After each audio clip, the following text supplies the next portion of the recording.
फरीहा को ये हो गया, फरीहा को वो हो गया। Everybody is selling their family. दिखा के मतलब बेच के पैसे कमा रहे हैं। तो सिंपल ये था कि मैंने बोला कि जिस तरह वो काम कर रहे हैं, कायदे आज़म थी उनकी मूवी, और कोई मैं उस तरह तो उनको शो नहीं कराता कि लाइक लगे कि भाई, इवन मैं तो डांस भी नहीं कर रहा था। महाराजा उठ जाओ, मैं बिल्कुल अभी भी सो के उठाऊं भाई। अबे ओ छिले हुए कागजी बादाम, तू फिर सो जा, कोई जरूरत नहीं तेरी इस मुआशरे में। कैसे हो?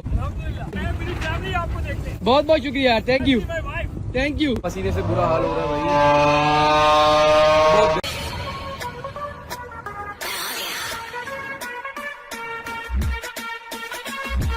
तो उम्मीद बस के आपका गुंजा दिल खुशियों से शदाब होकर आपकी तबीयत में ठीक होगी। इसकी रीसेंट चवली फहद मुस्तफा को जवाब देते हुए इसने कौन सी कहानी सुनाई है उस पर भी आते हैं, लेकिन शुरू से शुरू करते हैं, मजा आएगा। ये जो सवाल था वो आप जीत गए, वाह। बाकी टिकटॉक की बीमारियों की तरह ये भी टिकटॉक की ही पैदाइश है। जी हाँ, 2019 के बाद कोरोना से बड़ा वायरस यही फैला था। लोग वेले थे, कुछ नहीं था देखने को, तो टिकटॉक ने ये बीमारियां फैला दी। वरना इस चूने के बंदर में कौन सा टैलेंट है, वही सेम टैलेंट जिसकी वजह से तकरीबन सारे टिकटॉकर्स मशहूर हुए, स्लोमो, लिपसिंग और मुजरा।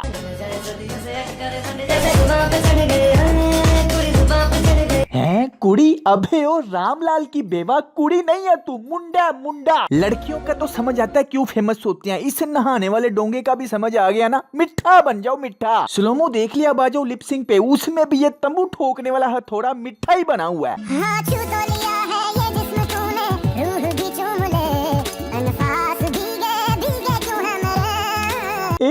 अल्ले बहन को क्या हो गया, शर्मा गई हो। बाल चेक करो इसके, अन्नी दिया पुठी मोटरसाइकिल चलाते हो। नहीं, मुंह के एक्सप्रेशन चेक करो, उन दिनों इन जैसे मिठे लौंडों ने खुसरा पसंद आदमी और निके निके निबिया निबे घेरे हुए थे। मुझे पता है इतना भी सच नहीं बोलना, लेकिन रुको जरा, जिस तरतीब से मैं चल रहा हूँ चलने दो। लिपसिंग स्लोमो आपने देख लिया बाजो मुजरे पे, उसमें भी मिठा बना हुआ है।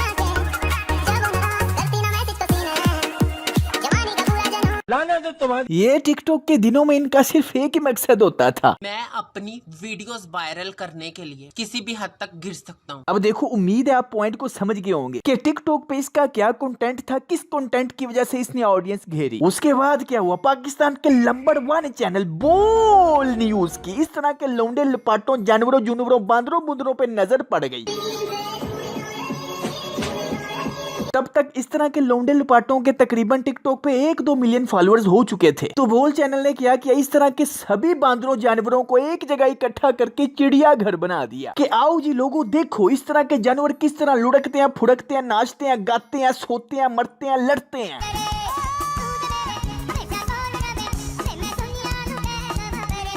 ये मजबूर हैं पर आप नहीं। फिर क्या, बोल टीवी ने इस तरह के बांदरों को दिखा के टीवी पे टीआरपी हासिल की, और इन बांदरों ने वहां पे भी वही लिपसिंग स्लोमो मुजरा बना बना के व्यूज फॉलोअर्स हासिल किया कि ओए हम टीवी पे आ रहे हैं। चेक कर रहे हो इस खराब शकरगंदी बेचने वाले को, यहाँ पे भी सिर्फ स्लोमो। और ऐसा भी नहीं कि बोल के शो पे बड़ा कोई ये टैलेंटेड काम करते थे, बोल को भी पता इनसे क्या करवाना है।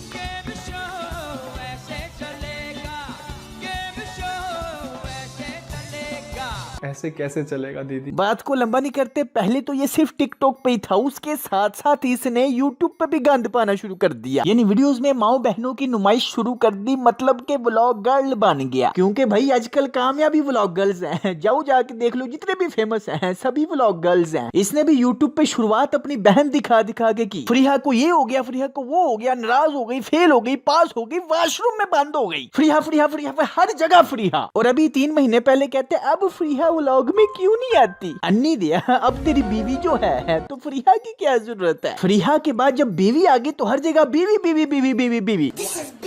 दोस्तों आप मेन पॉइंट को नहीं समझ रहे, व्लॉग में बस किसी ना किसी तरीके किसी ना किसी लड़की की नुमाइश होनी चाहिए, आप हिट हो, ये फार्मूला व्यूज लेने का। महाराजा उठ जाओ। मुझे पता है आप लोग सोच रहे होंगे कि इस तरह के फजूल नमूनों के व्लॉग्स कौन वेले लोग देखते हैं, इस पर भी कभी बात करेंगे, लेकिन मुख्तसर खुलासा ये है कि ये अपनी माँ बहन को फैमिली को व्लॉग्स में लाता था, जब शादी हो गई तो बीवी को लाना शुरू हो गया, और जब बच्चा हो गया तो फिर बच्चे को भी लाना शुरू कर दिया। लोगों ने बहुत ट्रोल किया कि बासिल को तो निदा यासिर के शो में जाना चाहिए। बासिल ने गुलाबी टट्टी की। अगर आप इन 3 मिलियन सब्सक्राइबर्स में शामिल नहीं है तो मेरी जान आप मिच्योर हैं। आज बासिल क्या करेगा, बासिल का फर्स्ट एक्सपीरियंस इन प्लेन, 1 घंटे का रोजा रखा बासिल ने। Our first Ramzan with Basil. Sir मैं तेरी मां नाल जरूरी गल करनी ते मेरे सामने कर ले तेरे सामने करना नहीं ते क्यों गलत गल्लां कर। अब ये चवलें तो काफी ज्यादा हैं, इसलिए मैं सीधा मुद्दे पे आता हूँ। फहद मुस्तफा ने कहा कि पाकिस्तानी व्लॉगर्स अपनी फैमिलियां बेचते हैं। Everybody is selling their family. तो बाद में इसी तरह किसी पॉडकास्ट में कमल आफ्ताब ने पूछा क्या आपका इसके ऊपर क्या रद्द अमल है मेरी बहन माज। उन्होंने कहा कि मुझे बहुत अजीब लगता है कि लोग अपनी फैमिली को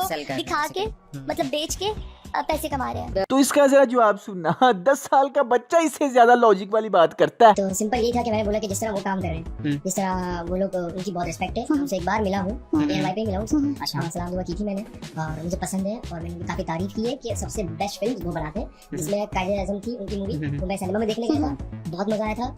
बट सीन इज दैट हम अप्रिशिएट करते हैं, बट दूसरा ये है कि कोई ना कोई कहीं ना कहीं से तो अपना घर चलाएगा, सही है। अगर आप इसको पॉजिटिव होकर सोचो तो वेल एंड गुड है, अगर आप इसको नेगेटिव होकर सोचो तो बहुत ही नेगेटिव लगेगा। ओए होए होए, क्या जवाब है, तालियां। अबे ओ गलत मशवरे देने वाली मासी के मुंडे, कहना क्या चाहते हो? कुछ समझे दया? हाँ सर, इसका मतलब है इसका मतलब है इधर की बात लाके इधर खत्म कर दी और बैठा ऐसे जैसे इससे बड़ा फिलोसोफर ही कोई नहीं। कोई ना कोई कहीं ना कहीं से तो अपना घर चलाएगा ना। इसकी जिस दिन दिहाड़ी ना आने लगे अपने घर में अब्बे के सामने नाच के दिहाड़ी लगा लेता है। अबे ये कोई जवाब है? कोई ना कोई कहीं ना कहीं से तो अपना घर चलाएगा ना। कोई ना कोई कहीं ना कहीं से तो अपना घर चलाएगा। तेरे चमन पे लानत। इसका मतलब जो मुल्क को लुट के खा जाए वो भी बाद में कह दे कोई ना कोई कहीं ना कहीं से तो घर चलाएगा ना। ये फहाशी के अड्डे चलाने वालियां कहते हैं कोई ना कोई कहीं ना कहीं से तो घर चलाएगा ना। तवाइफ है खुसरे रिश्वत लेने वाले, डाका डालने वाले, हर कोई कह दे कोई ना कोई कहीं ना कहीं से तो घर चलाएगा ना। आप भी बेगैरत है और जो आपको हैंडलर्स जो ये करवा रहे हैं वो भी बेगैरत। अब मुझे धीरे धीरे समझ आ रहा है अक्लमंद लोग तो पागल हो जाते हैं, दुनिया बेवकूफों से भरी रहती है। ये बेवकूफ है ना जाहिल तरीन लोग, और इनको फॉलो करने वाले भी बेवकूफ। वरुण दिया फहद मुस्तफा ने कहा तुम फैमिलियां बेचते हो, इसका जवाब दो, फैमिलियां बेचते हो कि नहीं बेचते, हाँ या ना? और कोई मैं उस तरह तो उनको शो नहीं कराता कि लाइक लगे कि भाई, इवन मैं तो डांस भी नहीं करवाता भाई, ना मैं डांस करता हूँ ना वो डांस करते हैं। और ना कर यार, खुद तो तुम यहाँ पे नाच नाच के पहुंचे हो, ना कर। पहले टिकटॉक पे फिर बोल टीवी पे, और जब यहीं से व्लॉगिंग के लिए ऑडियंस मिल गई तो फिर टिकटॉक और बोल टीवी को बाय बाय कह दिया। पूरा सफर इसका नच नच के मिठा बन के गुजर गया, और अब ये फांसी वाली फटी कह रही है मैं कौन सा नाचता हूँ। और कोई मैं उस तरह तो उनको शो नहीं कराता कि लाइक लगे कि भाई, इवन मैं तो डांस भी नहीं करवाता। ओह अच्छा, ये पता है कि अपनी बीवियों को नचाना गलत है, लेकिन ये भी तो पता होना चाहिए अगर बीवियों को नचाना गलत है तो बीवियों को दिखाना, उनकी नुमाइश करना भी गलत है। भाई देखो, मैं ये बात तकरीबन बार बार कहता हूँ, हर इंसान की अपनी लाइफ है, वो जो कुछ मर्जी करे, मैं कौन होता हूँ किसी को कहने वाला। मगर ये लोग इंसान नहीं है, और मेरा मतलब आम इंसान नहीं है, ये पब्लिक फिगर है, लोग इनको फॉलो करते हैं, इनकी लाइफ प्राइवेट नहीं है, इन्होंने खुद अपनी लाइफ को पब्लिक किया हुआ है। तो मुआशरे में रहने के उसूलों के मुताबिक हर इंसान इनके ऊपर तनकीद कर सकता है। यार कैसी बात है ना, बार बार ये बात करनी पड़ती है क्योंकि लोगों को समझ नहीं आता कि हमारे मुल्क में कितना बड़ा ये कैंसर फैल रहा है। अगर आप इसको पॉजिटिव होकर सोचो तो वेल एंड गुड है, अगर आप इसको नेगेटिव होकर सोचो तो बहुत ही नेगेटिव लगेगा। है ही नेगेटिव तो नेगेटिव ही लगेगा ना। पॉजिटिव सोच के तुम लोगों ने अपने दिल को पता नहीं कैसे मुतमईन किया हुआ है। अगर कोई किसी भी तरीके से अपना घर चला रहा है तो आप पॉजिटिव हो के सोचो। तवाइफ नाच के हो सकता है कई गरीबों को पाल रही हो, डाकू डाका मार के हो सकता है अपने पिंड में जाके आधे पैसे गरीबों में बांट देता हो, पुलिस वाला रिश्वत लेके हो सकता है महंगे स्कूल में पढ़ते हुए अपने बच्चों की फीस दे रहा हो। ये व्लॉगर्स भी अपनी बीवियां माए बहनें दिखा के अपने घर को चला रहे हैं, इनके घर में 2 वक्त की रोटी नहीं। हमेशा पॉजिटिव सोचो भाई, इतनी भी पॉजिटिविटी ना फैलाओ कि हम नेगेटिव को भी पॉजिटिव सोचें। वाह, मास की एक बात बड़ी वायरल हुई थी कि मैं 2 ऑल्टो ले सकता हूँ, तो बेटा यही तो क्रिंज है। क्रिंज की जाके डेफिनेशन सर्च करो। कुछ वक्त गुजरने के बाद बंदा खुद कहे ये तो मैंने गलत किया है, अभी कुछ वक्त और गुजरने तो तुम सभी डेली व्लॉगर्स अपनी हर एक हरकत को खुद ही गलत कहोगे। अभी तो पैसे ने अंधा किया हुआ है ना, लेकिन आंख खुलेगी, लेकिन शायद तब कोई फायदा ना हो। अब बात करने को तो मैं इसके एक एक व्लॉग पे पूरी एक एक वीडियो बना सकता हूँ क्योंकि इसका हर एक व्लॉग रोस्ट के लायक है, लेकिन मेरे पास इसके 90 सब्सक्राइबर्स की तरह इतना टाइम नहीं। लेकिन जो मैंने डाटा इकट्ठा किया उस हिसाब से 20 मिनट की वीडियो बन सकती है, मगर मैंने ये 10 मिनट से ऊपर नहीं बनानी। इसलिए ऐसा करते हैं, अगर इस वीडियो के ऊपर 30,000 लाइक्स जल्दी हो गए, जो कि आप सब लोग अब लाइक नहीं करते, बस ऐसी वीडियो देख के चले जाते हो, इसलिए अगर जल्दी 30,000 लाइक्स हो गए तो मैं जल्दी जल्दी दूसरा पार्ट बना दूंगा और वो रोस्ट होगा इसके व्लॉग्स और जो इसने बहुत सारे पॉडकास्ट दिए हुए हैं उन पर। तो ठीक है ना, जल्दी से वीडियो को लाइक करें और अगर आप पहली दफा तशरीफ लाए तो पहले किस पत्थर के नीचे कयाम पजीर थे जो आपने अभी तक हमारे चैनल को यार सब्सक्राइब ही नहीं किया। खैर कोई बात नहीं, अब कर दें। तो चलता हूँ यार दोस्तों, मिलते हैं नेक्स्ट वीडियो में। Take care, keep smiling and खुदा हाफिज। एक गुमशुदा बच्चे की तलाश है जिनकी उम्र 180 साल है। उन्हें एनक थाने जुत्ती पाई है, जिथे तो तैने कमीज था सलवार पाई है, सलवार थन कमीज। मां दा नाम मोमबत्ती, प्यो दा नाम दीवा दसदा है। जिस भाई साहब ने मिले फड़ के हुक्के दे फुल च तुन दे सानू दी कोई लोड़ नहीं।